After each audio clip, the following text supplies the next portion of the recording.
Assalamualaikum warahmatullahi wabarakatuh. Perkenalkan, nama saya Maulana Rifki, NIM 3219008. Saya dari jurusan Ilmu Hadis. Pada kesempatan ini saya akan menjelaskan mengenai takhrij. Baik, yang pertama saya akan mentakhrij suatu hadis dari metode kedua. Baik, yang pertama yang diriwayatkan oleh Sunan Tirmizi, nomor hadis 2323, dari kitab Riyadhus Shalihin bab Shidq, halaman 41, nomor hadis 49, dari kata wawalidihi. Lalu kita kembalikan ke bentuk dasarnya menjadi walada. Setelah itu kita takhrij menggunakan kitab Mujam al-Mufaros. Kita temukan bahwasanya kata walada itu ada di kitab Mujam al-Mufaros pada jilid 7 halaman 314. Dari kata walada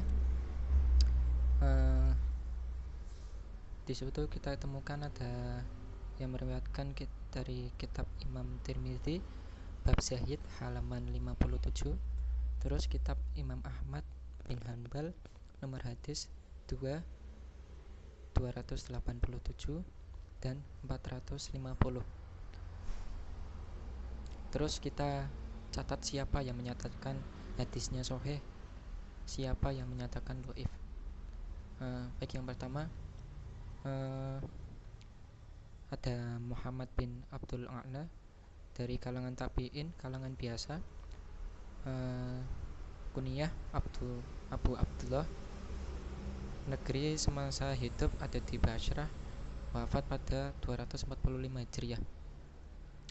Kemudian kita analisis para ulama, bagaimana analisis para ulama mengatakan kualitas hadis itu dengan melihat status periwayat dengan merujuk pada kitab Rijalul Hadis, memberikan keterangan tentang kualitas hadis. Baik, yang pertama ada ulama Abu Zur'ah. Dia menyatakan bahwa hadis tersebut thiqah. Abu Hatim thiqah. Ibnu Hajar al-Asqalani thiqah. Terus yang ulama kedua, nama lengkap Yazid bin Zurai, dari kalangan tabi'un tabi'in, kalangan pertengahan, kunyah Abu Muawiyah, negeri semasa hidup ada di Basrah, wafat pada 182 Hijriah. Kemudian kita sama seperti sebelumnya, kita analisis para ulama. Bagaimana analisis para ulama tersebut mengatakan kualitas hadis itu? Yang pertama ada Ahmad bin Hanbal, saduq mutqin, yang kemudian Yahya bin Ma'in thiqah, Abu Hatim thiqah imam, terus Ibnu Sa'ad thiqah hujjah, An-Nasa'i thiqah, Ibnu Hajar al-Asqalani thiqah sabat, Az-Zahabi hafiz. Terus ulama yang ketiga Muhammad bin Amru bin Al-Qamah bin Waqqas, dari kalangan tabi'in, kalangan pertengahan, kunyah Abu Abdullah, negeri semasa hidup di Madinah, pada wafatnya pada 145 Hijriah. Kemudian kita analisis bagaimana para ulama menganalisis kualitas hadis tersebut. Yang pertama ada Abu Hatim Shahihul Hadis, An-Nasa'i laisa bihi ba'as, Abu Ahmad bin Adi Salihul Hadis. Terus Ibnu Hibban disebutkan dalam At-Thiqat, Yahya bin Ma'in thiqah, Ibnu Mubarak laisa bihi ba'as, Ibnu Hajar al-Asqalani saduq. Terus ulama berikutnya ada Abdullah bin Abdurrahman bin Auf, dari kalangan tabi'in, kalangan pertengahan, kunyah Abu Salamah, negeri semasa hidup ada di Madinah, wafat 94 Hijriah. Ada ulama yang menganalisis antara lain Abu Zu'rah thiqah imam, Ibnu Hibban thiqah. Nama lengkap dari ulama lain, dari Abdurrahman bin Sakhar, kalangan sahabat, kunyah Abu Hurairah, negeri semasa hidup ada di Madinah, wafat pada 57 Hijriah. Kemudian ada ulama menganalisis kualitas hadis tersebut. Ibnu Hajar Al-Asqalani, sahabat. Terus kemudian pada yang kedua, hadis kedua dari yang diriwayatkan Sunan At-Tirmizi nomor 2420.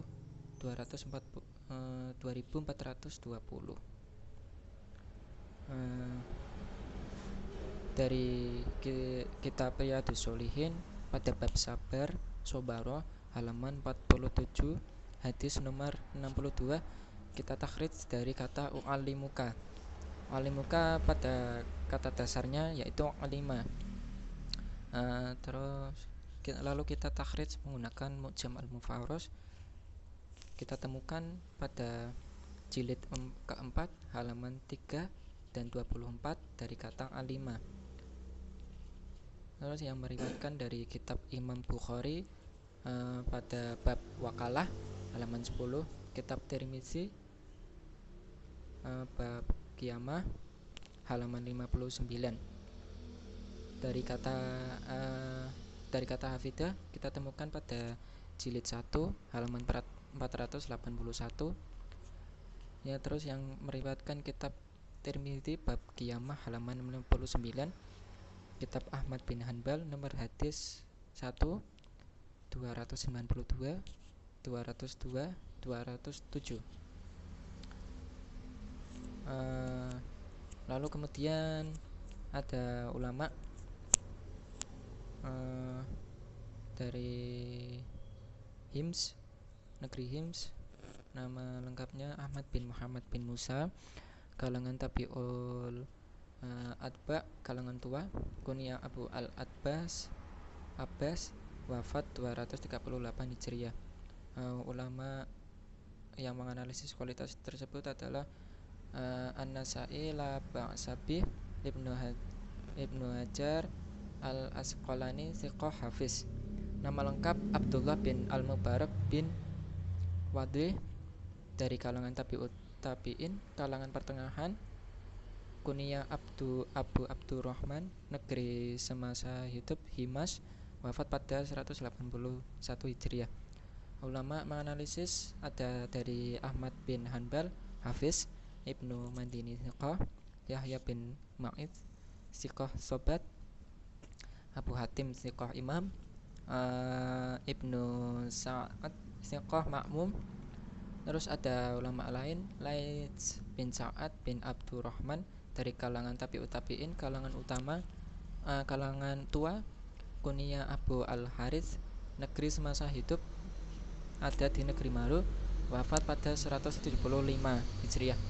Ulama yang menganalisis dari riwayat Laits bin Sa'ad bin Abdurrahman tersebut ada Yahya bin Ma'in thiqah, Ahmad bin Hanbal thiqah, Abu Zur'ah thiqah, Muhammad bin Sa'ad thiqah, Ibnu Madini thiqah sobat. Terus ada ulama Qais bin Al-Hajjaj bin Khali, kalangan tabi'in, tidak jumpa sahabat, negeri semasa hidup ada di Maru, wafat 120 Hijriah, 9 Hijriah. Ulama yang mengomentari dari periwayat tersebut ada Abu Hatim Soleh, Ibnu Hibban disebutkan dalam Al-Thiqat, Ibnu Hajar Al-Asqalani Saduq, nama lengkap Hanasi bin Abdullah, dari kalangan tabi'in, kalangan pertengahan, kunyah Abu Rushdain, negeri semasa hidup ada di Ifriqiyah, wafat 100 Hijriah. Ulama yang mengomentari Abu Zur'ah thiqah, Abu Hatim Soleh, Ibnu Hajar Al-Asqalani thiqah, Ibnu Hibban thiqah, Yaqub bin Sufyan thiqah.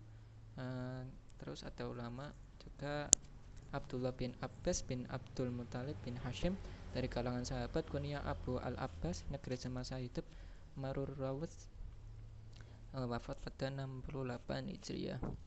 Ulama yang menganalisis dari riwayat tersebut Ibnu Hajar Al-Asqalani sahabat, Al-Dhahabi sahabat. Demikian yang dapat saya sampaikan mengenai takhrij dari bab sidik dan sabar. Kurang lebihnya seperti itu.